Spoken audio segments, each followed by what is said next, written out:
जुड़े रहिए हमारे निर्मल गंगा लाइव चैनल से और हम चलते हैं उस प्रसंग की ओर जहाँ से महाराज जी ने प्रारंभ की थी श्रीमद् भागवत महापुराण की कथा। ये उनके परम पूज्य गुरुदेव श्री उपेंद्रानंद सरस्वती हैं और महाराज जी की ये सुंदर सी कथाओं को हम अक्सर सुनते हैं और ये उनकी टीम है जो कथे में वो लोग चलते हैं। आइए हम उनके बातों और विचारों की ओर चलते हैं कि किस प्रकार वो कथा करते हैं। मुझे भागवती ज्ञान भगवान शिव की तो भक्ति मैं करता ही था, लेकिन कथा और भजन की ओर मेरा ध्यान तब गया जब मैं शिव चर्चा से जुड़ा। भगवान शिव के चर्चा को जब मैंने प्रारंभ किया अपने जीवन में, तब से मुझे भागवती ज्ञान अत्यधिक प्राप्त हुआ।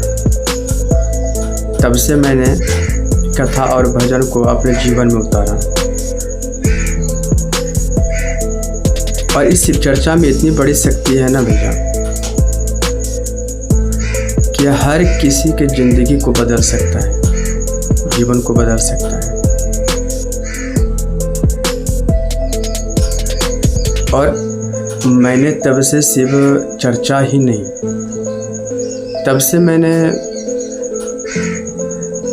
भागवत पुराण को भी अपने जीवन में लाया। श्रीमद् भागवत महापुराण को जब मैं अपने जीवन में लाया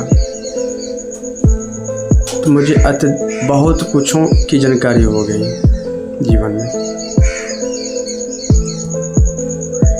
और कथा करने का तो मुझे उतनी ज्ञान थी नहीं, मैं सच बता रहा हूँ। लेकिन जब मैंने बच्चों को स्कूल में पढ़ाया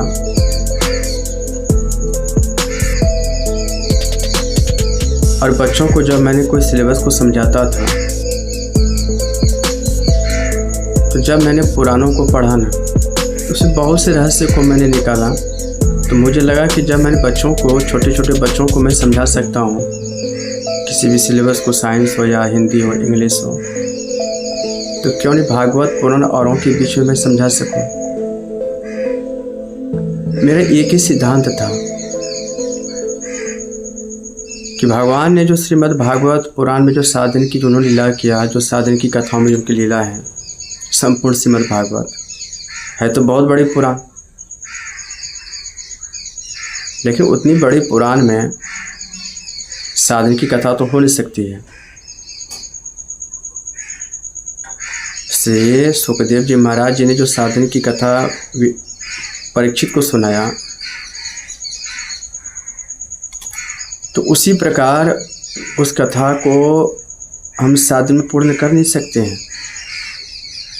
फिर भी जो पुराण में जो मुख्य तथ्य हैं, जो मुख्य बातें दी गई है, जो भगवान की जो ज्ञानप्रद बातें हैं, वो तो मैं और लोगों को पहुंचा सकता हूँ।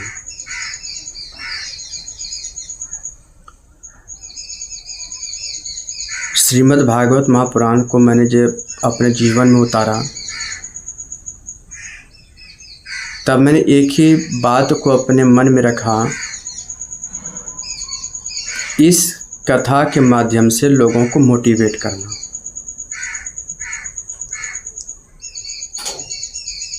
भगवान ने महाभारत में जो भी लीलाएं की, जिस प्रकार उन्होंने अर्जुन को साथ दिया, कौरव वंश का नष्ट किया उन्होंने, माध्यम तो भगवान ही कर तो रहे थे, भगवान ही,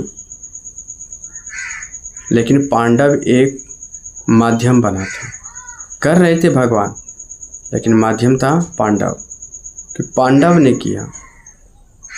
अगर भगवान कृष्ण की एक शक्ति वहाँ पर पांडवों के बीच नहीं होती, तो 100 पुत्रों को, धृतराष्ट्र के 100 पुत्रों को अकेले पांडव कैसे मार सकते हैं।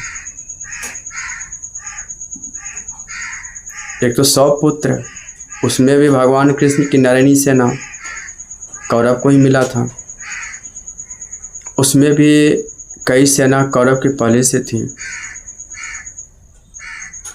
और पांडव अकेले कौरव का कैसे नाश कर दिया।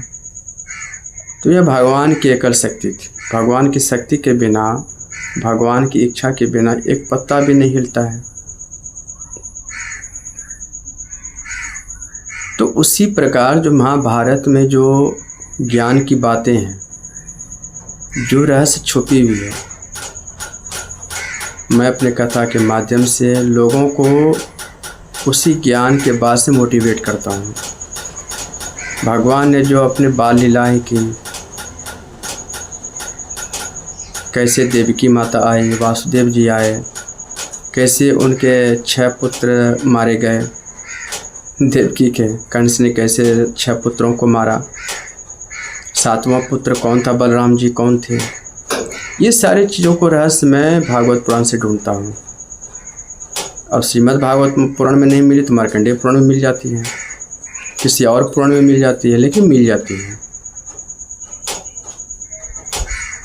तो मोटिवेट करना एक ऐसी कथाएं होती है जो व्यक्ति के जीवन को बदल देता है, व्यक्ति के जीवन को बदल देता है।